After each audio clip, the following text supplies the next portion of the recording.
I'm Todd Jones, recovering from 30 years as a sports writer. Thanks for joining me as I sit down with some of the best sports writers of our time, who knew the greatest athletes and coaches and experienced firsthand some of the biggest sports moments of the past half century.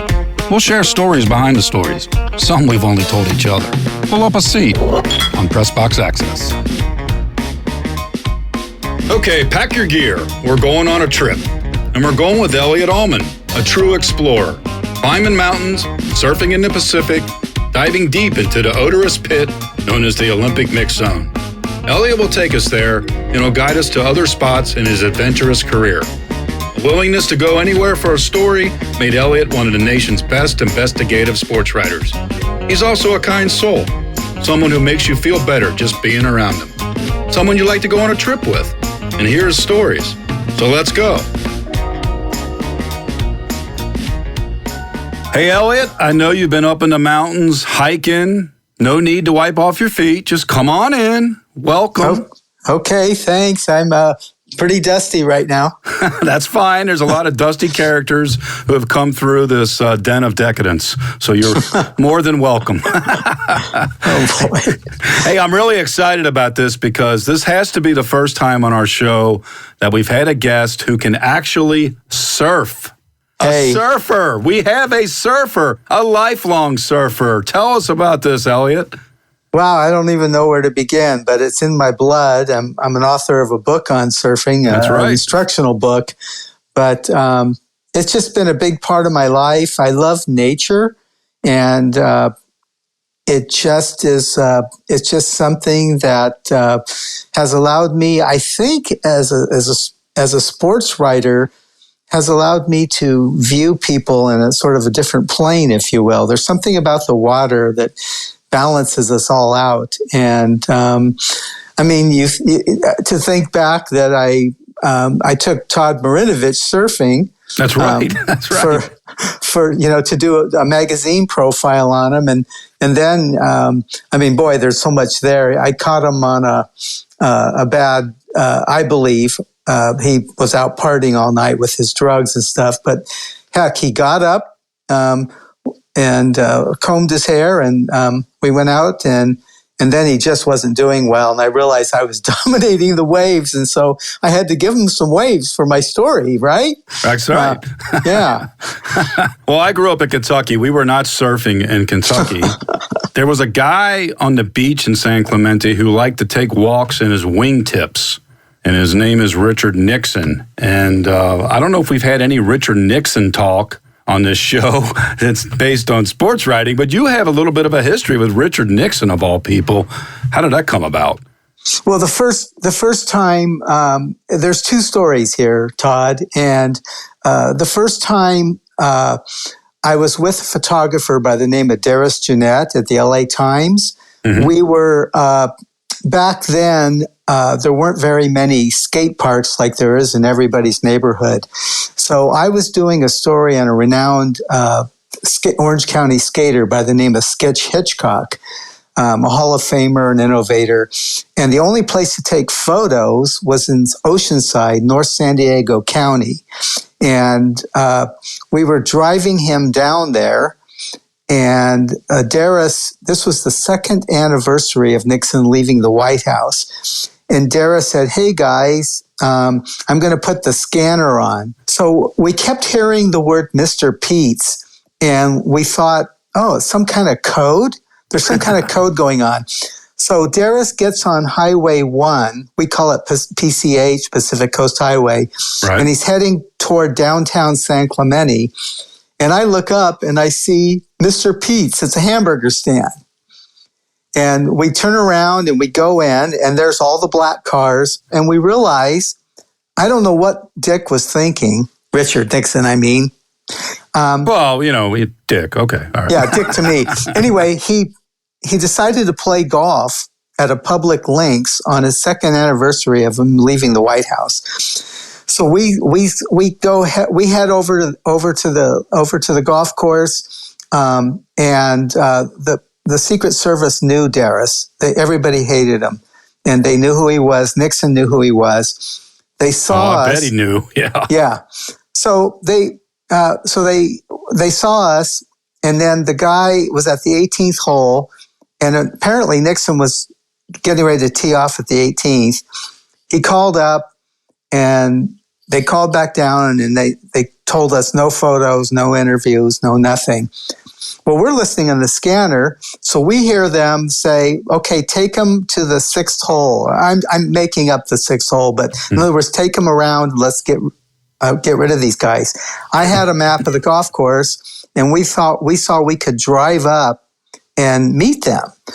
So we drive up, way up, it's a hilly course, and we drive up, park. We tell Skitch Hitchcock, the skateboarder, stay in the car. So what does he do? He does not stay in the car. Of course not. His name's Skitch. Yeah, he's so excited. So he runs out and follows us. And the upshot of the story, Todd, is we got a picture that ran worldwide. I guess AP picked it up. But all we got was a photo. And it's a golf cart with Nixon riding shotgun, a Secret Service guy driving it, and then a Secret Service agent hanging on the back, pointing a gun at us. Nice. Yeah. Second time in my career, I had a law authority point a gun at me for something. So the next year, 1 year later, this is like a week. So it's mid-August now. So it's a week after Nixon had resigned. So it's not on the same day. But unbelievably, Darius Jeanette's wife had the same obstetrician as Julie Nixon Eisenhower. Wow. Okay. Yeah. This is interesting. So I'm an intern doing Metro, and the city editor came over and says, "You've got your surfer clothes in the car, right?" I said, "Always." He goes, "Go put them on." Darius's wife just called to say her appointment was canceled because the doctor has to deliver Julie Nixon Eisenhower's baby. So you and Darius are going down to find that.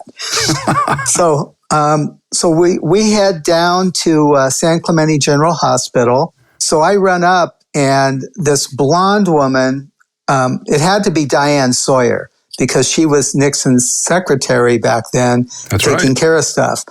And she looks at me and says, "What are you doing here?" And I said, "Well, I was skateboarding with my brother, and he broke his leg, so I brought him here." And she said, "You got to go somewhere else. The president's having his first grandchild." Confirmed. There you go. There. Confirmation. So boom. So I go back to Darius. I tell him, "Yeah, it's happening." And plus, you could see all the black Secret Service cars there anyway. Mm-hmm. So we go around the front.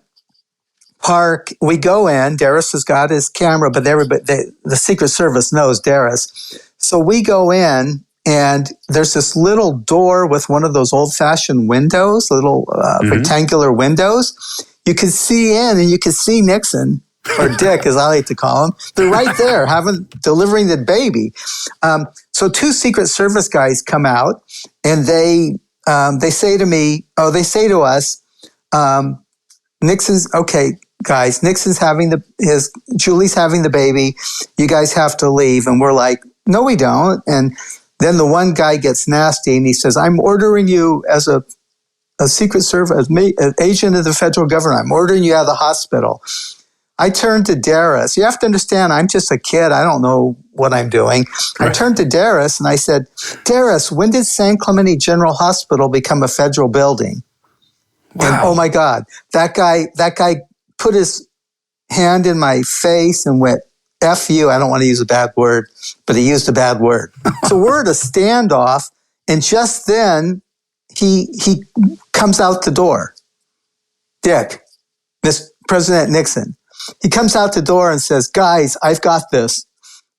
And they said, "Mr. President, can you please take them outside?" And then Nixon turns to us and says, "Follow me, guys." So we go out in front of the hospital. And remember, this is before Frost Nixon. Right. He hasn't talked. He hasn't talked in public. Now he's got this young surfer dude hanging with him. Yeah. But Nixon's talking to me, and he's really close, and Darius Jeanette is standing behind me, and he keeps whispering in my ear, "Step back."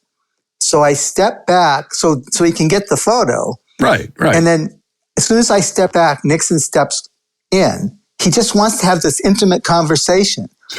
And you realize that I'm writing this on my notepad as fast as I can and trying to think what to ask. And then David Eisenhower comes out. He's the grandson of Dwight Eisenhower. He's the new father. And so now we have pictures of him that are really good because he's still wearing all the hospital gear. And we get both of them together. And then he goes away, and then Dick still wants to talk. And suddenly this black limousine comes around the corner. More guns. The window rolls down really slow, and it's Pat. And she said... His wife. She says, "Dick, let's go. We got to go. Time's up." And he's been out there with us almost an hour. And he turns to her and says, just a little more. And he was lonely. Yeah. So, I thought he hated the press. Wait a minute. Right. Well, I wasn't Hunter S. Thompson, but you're right. Here's a surfer. It's just a kid, so he feels like he can manipulate, Anyway, right. So it went on. I did the best I could with it. So you get the Nixon story. Now, we have not had a surfer, and I don't think we've had a guest who got the Nixon story. So you already win a prize for 2 firsts, Elliott. All right. 2 gold medals. Well, Nixon knew about investigations, and so do you, Elliott. But you know them from the role of investigator. The LA Times, San Jose Mercury News, Seattle Times. You were at the forefront of a lot of sports investigations that really made waves, won awards. The Balco scandal, different stories about drugs in sports, concussions, University of Washington football. There's one particular story I wanted to ask you about because I have kind of a personal interest in it, and that's involving Hank Gathers, the Loyola Marymount basketball player who died in March of 1990. You were part of a team of reporters at the LA Times that covered the aftermath of Hank's death. When you think about that 30 years later, what do you think about Gathers and that story and how it came about? I love the way you framed the question, Todd, because nobody's ever really asked me it that way. I had to get to know a dead person. I'd never met Hank or never covered him or anything. But in that aftermath, which I might add, I had just been at a sports investigative news conference at the Watergate Hotel in Washington, D.C. I flew home that Sunday. He collapsed that evening in the playoff game. I got the call, and immediately that night I had to start writing medical stories about this. But when I think back 30 years later, it's like, God, he just seemed like such an interesting person, and I wish I had known him. I feel like I do know him through friends, family, and everything else. But that, for me, that's the biggest thing I think about with Hank. And you had a team of reporters, right, that pretty much holed up into a hotel, kind of like, once again with Nixon, kind of like the Pentagon Papers. Yeah, it's a funny story. So John Sherva, we had just started the I Team, and John Sherva, which I think many of the listeners would know, is a great editor at the LA Times, Orlando Sentinel, Chicago Tribune.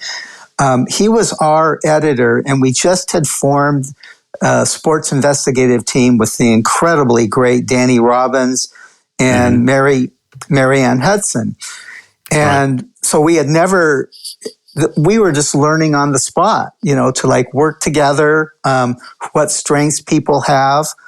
And we ended up breaking it down where I was doing medical, Danny was doing almost everything, and Marianne was doing the family. She covered the funeral, etc. But Bill Dwyer, the sports editor, decided that we needed to do a step-back special section in a narrative format. And so the way we did that was John Sherva lived in he's a single guy living in a big house in Diamond Bar, California.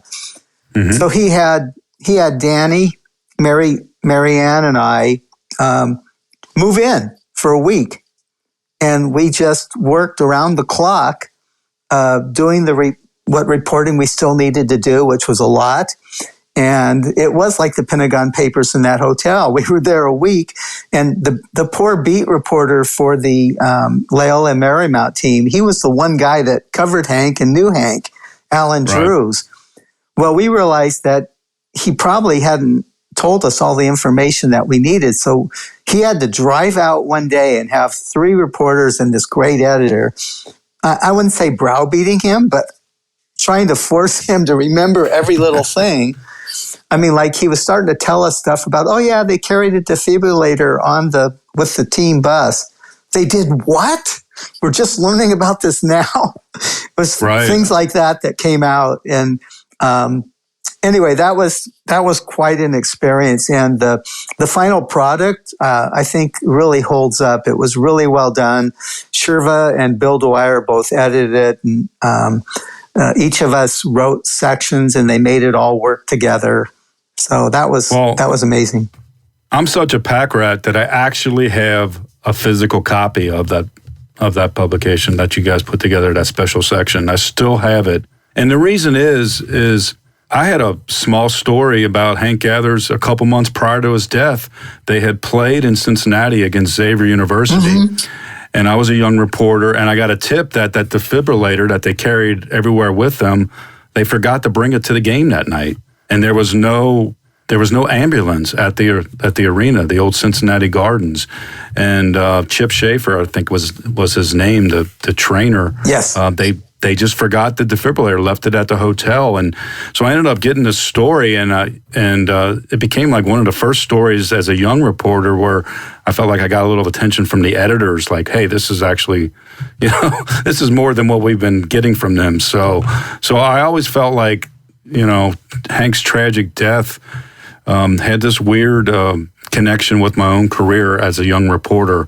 And it's interesting that you mentioned the defibrillator, because I think about that quite often when we get to anniversaries about Hank's death, and it's just still a story that resonates with me. So I have a question for you. I realize that you're the interviewer here, but seriously, where were you when we needed you?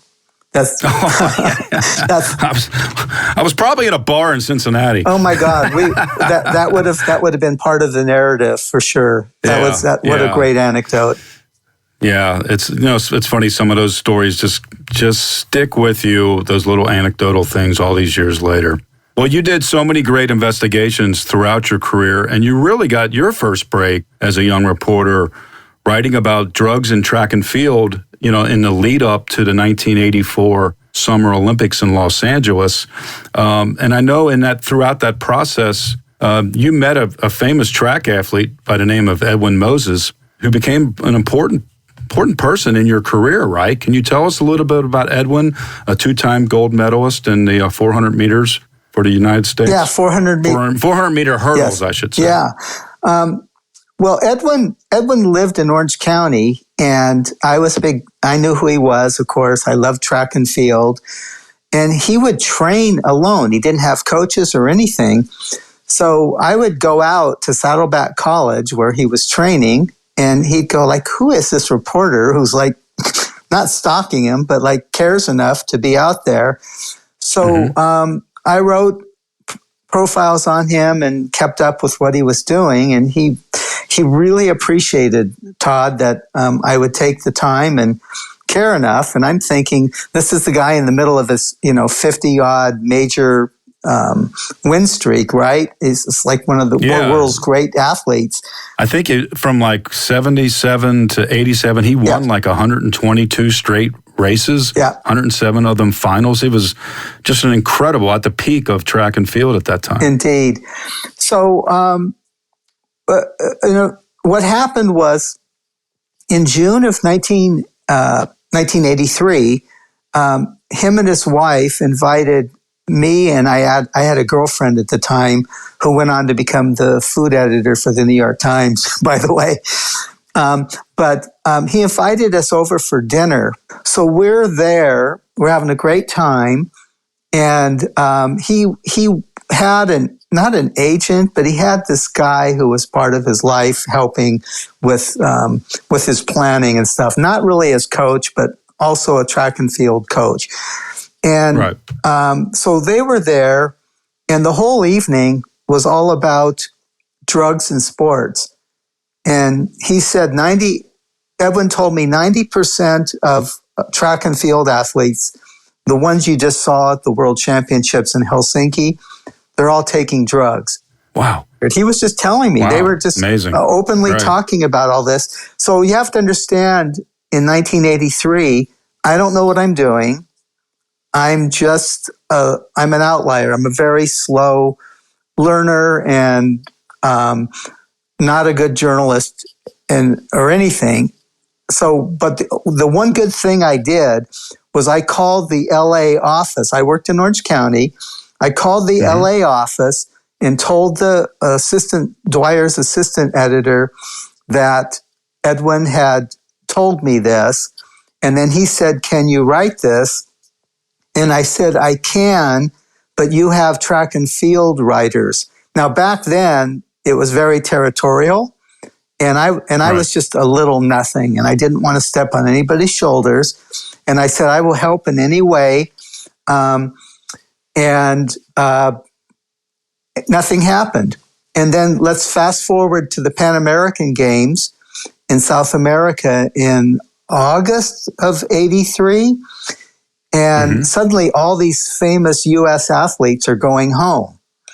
And like nobody knows what's going on. So this editor says in a meeting, I'm not there, but in a meeting downtown at the LA office, "Hey, Elliott Almond called me in June and said, Edwin Moses said 90% of the athletes are on drugs." And Dwyer's like, "What?" So they called me again and said, "Can you reach Edwin?" I said, "He's in Germany, but I'll try to find him." I reached Edwin, and Edwin said, "There's a doctor in Germany by the name of Manfred Danneke, and he's got a gas chromatograph machine, and they've learned to calibrate it to catch the basic anabolic steroids." Because back then they couldn't catch it, so they took Winstrol, they took all the regular oil-based drugs that are easily detectable nowadays.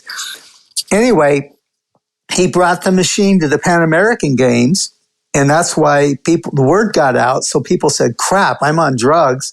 As this was everybody. And they said, "I don't want to be tested. I'm going home." The next morning in Caracas, Manfred Danneke held a news conference. "Here's my machine. Here's what I'm doing. I can catch these guys." So the next day, the phone rings, and it's Dwyer. And it's like Your sports editor. Yeah. And it's like, "What the hell do you know? And what can you do for us here?" And I'm like, "Blah." And so I made some contacts. But at the same time, we had just hired Julie Cart in the Orange County edition. And great reporter. I knew Julie's background as a great discus thrower. She was just close to being an Olympian. And after deadline of dealing with high school stuff that we were doing, I went over to her desk. She was still at the office. And I said, "Hey, I've got all this stuff." I just told her what I knew. And then what I knew was nothing. She knew everything. She knew where all the skeletons were. And at that point, I waited for Randy Harvey, the chief Olympic writer, to come back from Caracas. And I messaged him. I didn't really know him, but we kind of knew each other. And to Randy's credit, Julie and I are nobodies. And he invited us up for lunch and to listen. And after he heard from Julie, he marched us into Dwyer's office. And we just let Julie talk. And then Dwyer just said, "Carte blanche, go where you need to go in the world. Just go get this story, do whatever you need to do." And that set us on a path of going to Mexico. We bought steroids in Tijuana. Wait a minute.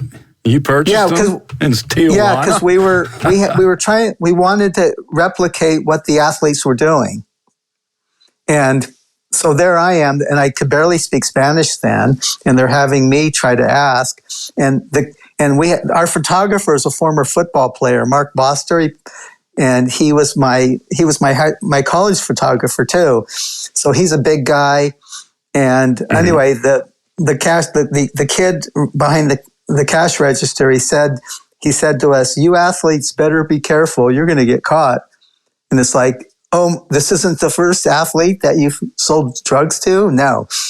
So that was a great story that Randy wrote, by the way, going across the border. I guess I have to say it. We took illegal drugs across the border just to see what it was like and hopefully we didn't get caught, and we didn't.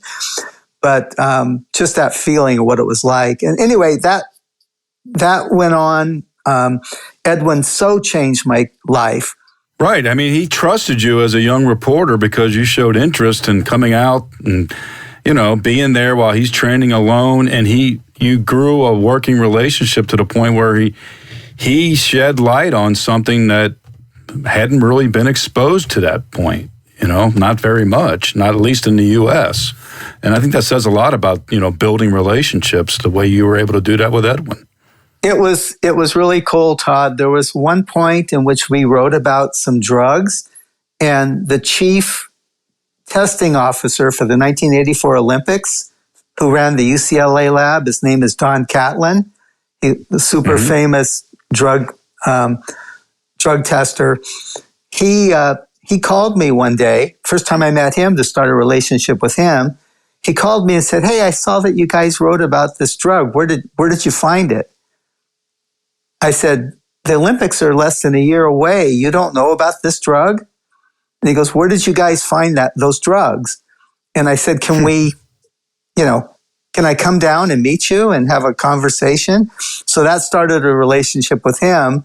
And I was more than willing in that case. I think it was not unethical to have, okay, well, look, it's pretty public. You can find these drugs and here's where you need to look. Right. Well, this led down a path of just great investigative work by you and the Times, but really by you throughout your career in so many different sports. And I think like in 1990, you obtained documents that showed that many of the American track and field athletes had tested positive, but the Athletics Congress, which is now USA Track and Field, they were covering it up. That was a huge bombshell of a story. And it really led, eventually to the United States Olympic Committee, forming the U.S. Anti-Doping Agency. And so it really started to change the sport. But I have to tell you one thing about the documents, okay? Do you mind? Yeah. No, we like to hear about documents. Give it up. So anyway, I don't want to say who the source is, but what happened was Randy and Julie were in Italy covering the World Cup, Soccer World Cup. And so I was there, and a friend of mine was trying to get an interview with my source for a feature.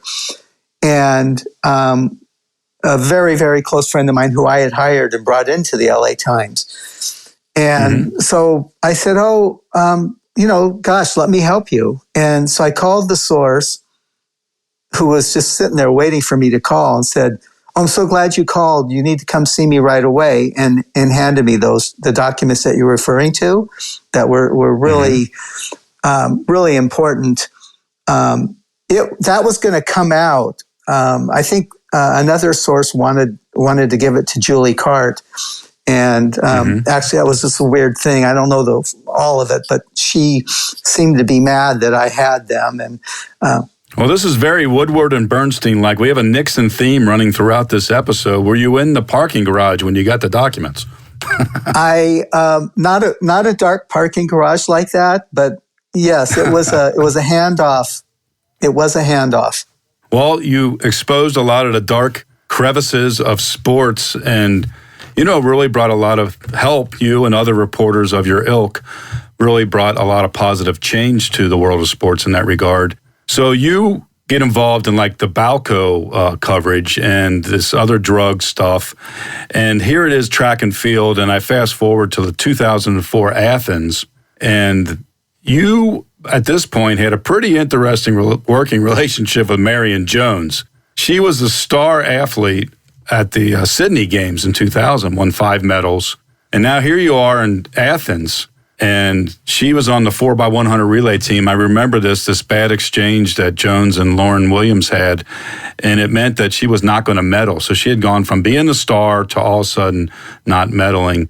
And there you are in a mix zone of reporters after the race.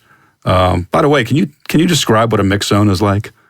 Can anybody describe it? It's the one thing the public never sees. Well, the Olympics has set up these areas in which the athletes have to pass through after their competition, and it's like being in we're cattle, so we're in this little corral, if you will, fenced off area. You know it well because you were there, and the different country reporters are always wanting the same athletes. They want their own country athletes. So they band together. And with the U.S., it can be 20 people deep. And right. It's a total zoo. Yeah, it's a total zoo. And Athens was so bad that a Washington Post reporter wrote a whole story about the Athens track and field mix zone. Europeans, not to disparage anybody, but people have different ideas about when to take showers or taking showers every day. Oh, yeah. There was a whole strategy about whether or not to bathe before you had to dive into the mix zone because it might create some space for yourself. Yeah, exactly. Anyway, in the Athens mix zone, Todd, all the top track and field writers, Sports Illustrated, New York Times, LA Times, all of those guys and women, they all bunched together right at the mouth of the mix zone so they could grab the athletes right away. So I walked in that day and I looked at that. It was 20 people deep, and I'm thinking I'm not going to even hear. I said, screw it. It was too hot. It was too smelly. I had had enough. I was too tired to deal with it. So I walked down where there weren't anybody. I walked away from everybody and I was by myself. So back to Marion Jones, she was really upset. This was her last chance to medal in Athens, and she didn't. Right. With the exchange, poor exchange. So I didn't see this, but she apparently blew past the U.S. contingent, that 20-person deep group at the top of the mix zone. And so she's walking along, and I see her. And as you pointed out, my relationship with her was really bad. All right, well, tell us how bad. How bad was it? Well, I found a number to reach them to talk about drugs because we had a lot of stuff on them, and I can't. This is a family-oriented show, and I can't use all. Wait, not really. Well, she said every bad word you can think of about me, like just because I called, and she had known the stories I was writing because I'd heard all the stuff from the mastermind of Balco, and we had we'd written a lot, and so she didn't like you at all. No, she didn't like me at all. She would have nothing to do with me, and there she is, and I'm standing there looking like, what is she doing? She's walking toward me, Todd, in the mix zone. She sees me and walks toward me. And the only thing I can think of is she recognized my face as somebody, but didn't realize this is the asshole Elliott Almond. So she came up and I said, I didn't say who I was, but you can see on my credential, you've worn the credentials, the picture and name. I just said, gosh, Marion, I'm so sorry. What happened? Just, how are you? What's your emotions about that? This was your last chance for a medal. And she had calmed down at that point. And so she told me, and then we went through the exchange. She wasn't pointing fingers. She was gracious. She was the old Marion, blah, blah, blah. Well, this is the way the mix zone works. And you know it well, but for those who don't, it's a rumor mill in there. So somebody saw that Marion talked to me, and the rumor was just like wildfire, right? And I made a decision that Marion just used me to tell what she wanted to tell everybody. So I'll just share this. Like a pool reporter. Yeah, like a pool reporter. Right. And there's one reporter at a very big newspaper that was practically crying. And I'm just told the person, don't worry, I'll transcribe it and give you the transcription. And that person said, can I listen to the tape right now? And I said, I said, yes, you can. Here it is. Do not go anywhere. A little pressure and stress swirling around in that mix zone besides the body odor. Anyway, so that's how that thing went. And I guess other people, I was told that most people would have never done that and said, too bad for you guys. I got this and that's me. But the European press, who are friends of mine, and I knew well because of the Balco story, they had done features on me in Le Monde and things like that. And so I helped them. And, that came back to really help me. They had stuff for a big story I was doing that they introduced me to everybody, and I got in. So it came back to, benefit my readers. So Marion Jones, who had gone from screaming every nasty word you can think of at you, walks over and ends up talking to you. Do you really think she didn't know who you were? You really ask great questions. I hate when people say that on radio. That's a good question. But, gosh, Todd, I won't know. I'll never know. I just won't know. So my theory is that she recognized my face and said, oh, there's an American reporter, and had calmed down enough to come over to talk. But somebody that sophisticated with the media, right? She was. So your question is really perceptive because she should have known, right? I think, I don't know. I mean, I can't explain it. Let's just leave it at that. Hi, listeners. We wanted to take a moment to tell you about another podcast from Evergreen Podcasts and Sound Talent Media called Pit Lane Parlay. Pit Lane Parlay is the go-to podcast for IndyCar and motorsports-related news. Each episode, we discuss things like our favorite drivers, news clips from the last week, and generally giving each other a hard time about predictions we've made in the past and or life stories that have come up recently. We really have a lot of fun with it and really enjoy each other's company, and we hope you can come join us too. Join Pit Lane Parlay by following us on your favorite podcast today.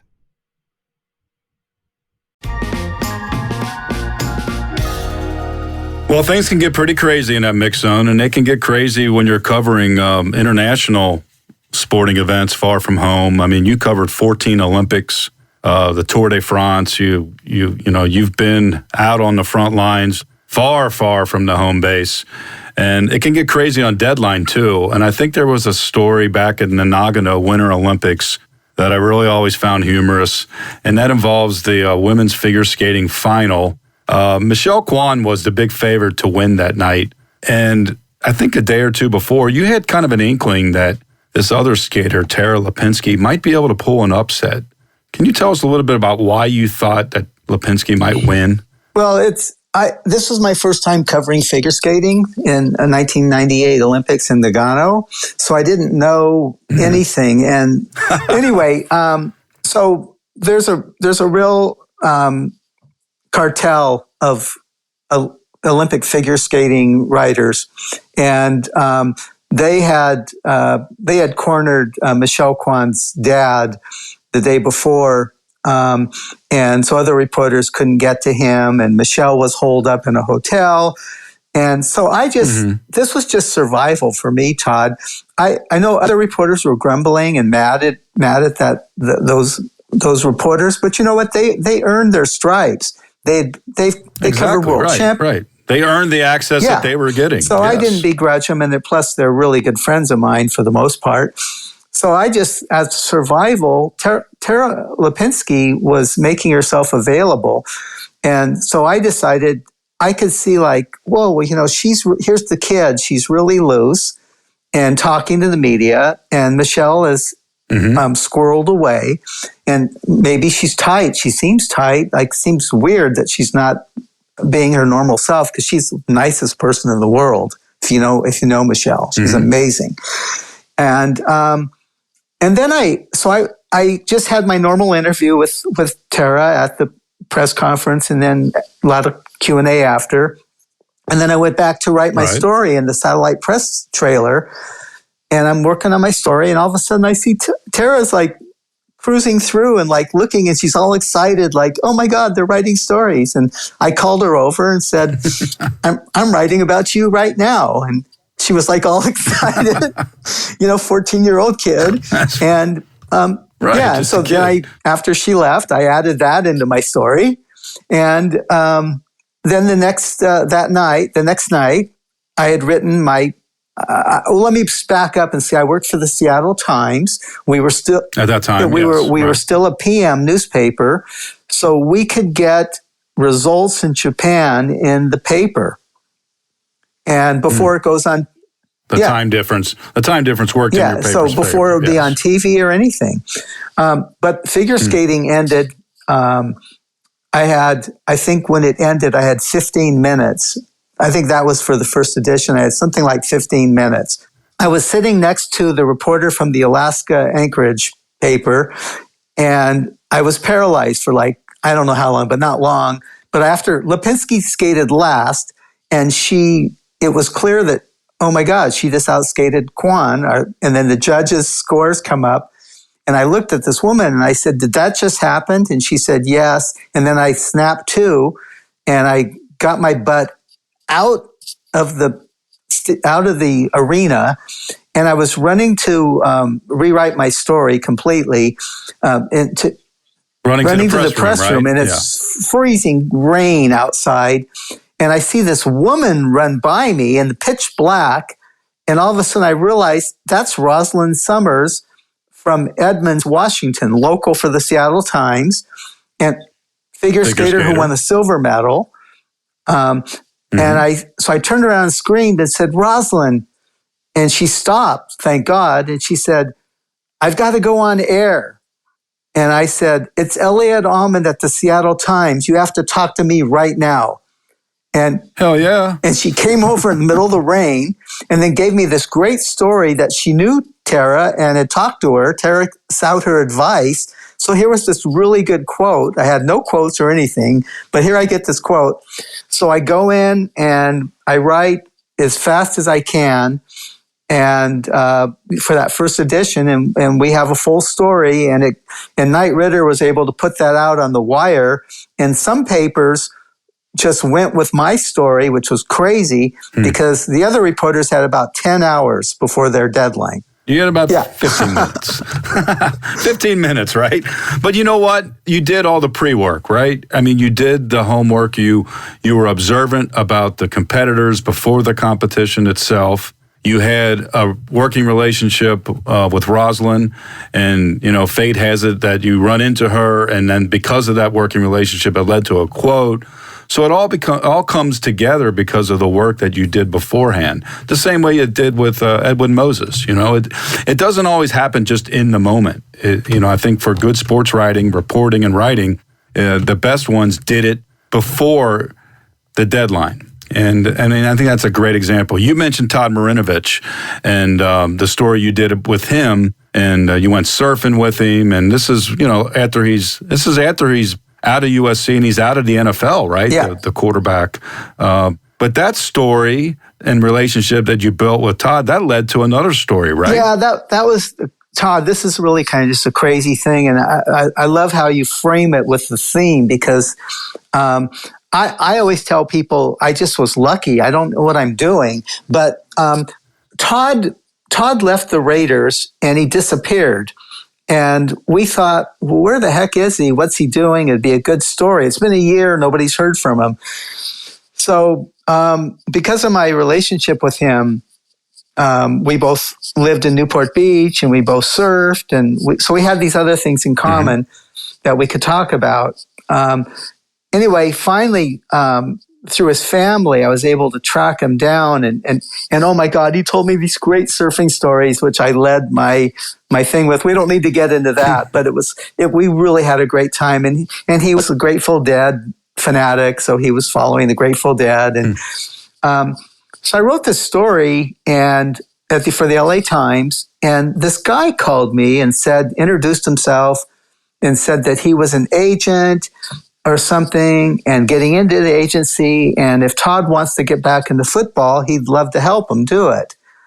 And I said, I can't, there's no way I can give you Todd's number, but if you give me your number, I will get it to his family. And lo and behold, the sister's husband called that guy back, and they chatted. And I don't know, maybe a year later, Todd, 2 years, I don't know. This agent calls me and says, "Hey, do you remember me? You helped me with Todd Marinovich, and I've never forgotten that. You know, I just," and I go, "God, I didn't do anything. You know, I believe that's, you know, I was facilitated. If that could help both sides, then that's great, but I didn't do anything." And he said, "I really want to take you to lunch." Now, I lived in Newport Beach. If you go anywhere in LA, you lose a day. You know, it just that you literally, because of the traffic and everything. So I really didn't want to do this. And he kept bugging me, and he promised to take me to California Pizza Kitchen, which was a new thing and a big deal out on the west side. So this whole day was great. So I just went, he just wanted to meet me and basically thank me. So I said, okay, I'll do it. I had a free day. And he took me by the Browns where O.J. Simpson and, you know, the murders happened. I'd never been by there. So his office was near there, and I mentioned I had never been there. So he drove me by that. So I got to see that. Yeah. Gruesome sightseeing. And then we went to California Pizza Kitchen, and we each paid separately, by the way. I wasn't getting a free meal. And then the day's getting late, and I still have to get to the office and through LA. And he said, "Hey, this was a great day. It was so fun." He goes, "Can you come up to the office?" I'm like, "No, dude, I can't. I gotta get to my office. You know, I have to show up to work at some point." And he goes, "Oh, I want to give you something." And I roll my eyes. I go into his office, and he hands me that year's Wonderlic test that the NFL used with all the draftees. It had everything. It had their names. It had everything you could want to know about them. And he goes, "Thank you for just being who you are." And he handed me this. He goes, "I made a copy of it for you, and this is yours." All right. Now we're talking. Yeah, now we more got documents. So yes. and yet again, I don't know what I'm doing. You know, it's like the accidental journalist. I shouldn't even be a journalist. And I bring it in. I bring it in to John Sherva and my editor, and he says, "Well, Bill Plaschke is the NFL writer. You have to give it to him." And I thought, well, wait a second. This is a big story, and there's no story if not for me. That's not who am I, chopped liver? Right. You've grown from the early days of your track experience. Anyway, but I do what he says. And to Bill Plaschke's credit, I don't know how well you know Bill, or you definitely will have him on your show sometime. He's amazing. Bill saw this. He realized how important it was, and he called me and said, L, that's how he always talks. He goes, "Oh my God, this is great. Good stuff. Hey, look, we need to do this together." And so we put together a 3 or 4 story, 1-day series. So we did all the reporting, but it all ran one day. And Bill was great. He was the lead writer, as he should be. And we marshaled everything we had. And then Sherva liked the idea of us working together. And then he said, "Hey, you guys have to take the Wonderlic test, and we're going to put your scores in too." Yes. I'm like, holy crap, I don't like tests. I didn't do well on the SAT. So Sherva took it too, and the three of us took it. All right, give us the scores. Well, let me just put it this way. One of my cousins, who's a lawyer now, he sent me a note and said, "You've embarrassed the family." Yeah, but well, that story about the Wonderlic, won an APSC News Award, and again, I think it shows the type of reporter that you have been throughout your career. The fact that you can build relationships with people. People are willing to trust you and tell you things and give you documents. And you did it for so many great years, I think 22 years at the LA Times. 23 at the San Jose Mercury News, a couple at Seattle, and now you're out as an outdoor columnist at the Cascadia Daily News. And I know how much you love the outdoors, and we talked about surfing, but you're always out on great hikes and the mountains, and your Instagram feed is a must follow. Please do it. It'll make you feel better about your life if you see Elliott up in the mountains. And you're really participating in enterprising community journalism, the type of journalism that really is going to move forward as the business continues to evolve. But that love of the outdoors has one last thing I want to ask you about, and that involves mountain climbing, specifically Alex Honnold, the famous American climber who did El Capitan, first one to free solo it in that movie, Free Solo. El Capitan at Yosemite National Park, which is like 3,000 feet of granite. You got to know this guy over the years, and there was a story about another climber who had fallen, but she survived, and you knew how to get a hold of Alex. Well, what happened was Emily Harrington was doing a first for a female climber, and Alex was assisting her. The good climbers help each other, and he was involved in the rescue. And what happened was I was trying to get Emily to tell the story, but her people weren't interested in the little San Jose Mercury News. It turns out they were shopping it around to the New York Times, and then she was on Good Morning America, blah, blah, blah. So again, as a journalist, I need to get somebody to talk about this. And I'm thinking, I'm just going to call Alex because I have a cell. So, so I get him, and Alex is like, oh, hey, Elliott, okay. And he's kind of pausing and stuff. And so finally I said, oh, am I catching you at a bad time? And he says, well, Sonny and I are climbing right now. So long pause, right? Yes. Alex, are you free soloing or are you roped up? And he goes, no, I'm always roped with Sonny. I go, where are you climbing? And so he tells me where they're climbing. And, anyway, he didn't want to stay on the phone, but he gave me the whole story about the rescue and what it meant and everything. So he did an interview while he's on the wall. He did an interview roped up on a wall. Yeah, out on a mountain. Yes. And people, a lot of people who are interested in that community, that story still gets calls up. It's for 5 years, 7 years. That story, people are always finding that story because it was the first like real detailed account of what happened. And people like climbing community loves details on stuff like that. So thank God for Alex. He's one of the most amazing athletes that I've ever got to interview and spend time with. What is he like? He's just honest. He's self-reflective. He's humble. He has really, for the kind of stuff he does, he doesn't have a big ego. He tries to see other people's side when he's received a lot of criticism, and he doesn't just get defensive ever. He tries to hear it and think about it and be supportive and say, you know what, they're probably right. I just haven't met many people like him, Todd. He seems to have no filter in terms of, he's just going to tell you, right? Yeah, exactly. Right. Exactly. Well, the fact that you mentioned that he's honest and he's willing to share things with you and he doesn't have an ego, it sounds a lot like you, Elliott.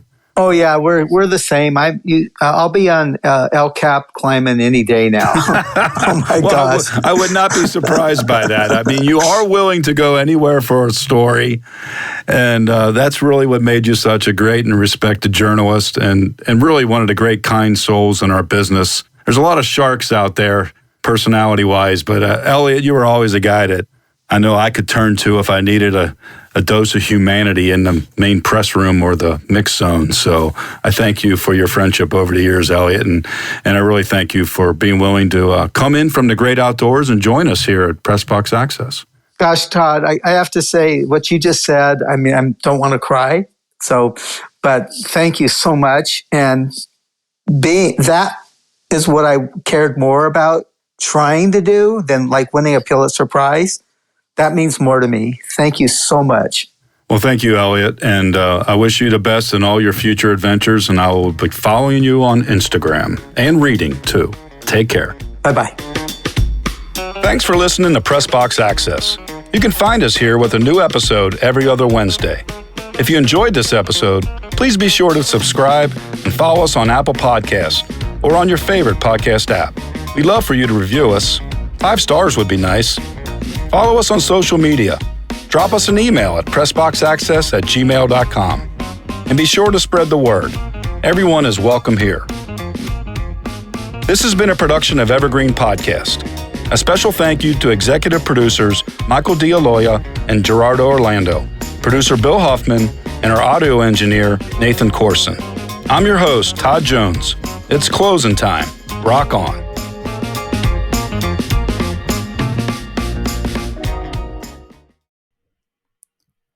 Hi, listeners. We wanted to take a moment to tell you about another podcast from Evergreen Podcasts and Sound Talent Media called Pit Lane Parlay. Pit Lane Parlay is the go-to podcast for IndyCar and motorsports-related news. Each episode, we discuss things like our favorite drivers, news clips from the last week, and generally giving each other a hard time about predictions we've made in the past and or life stories that have come up recently. We really have a lot of fun with it and really enjoy each other's company, and we hope you can come join us too. Join Pit Lane Parlay by following us on your favorite podcast today.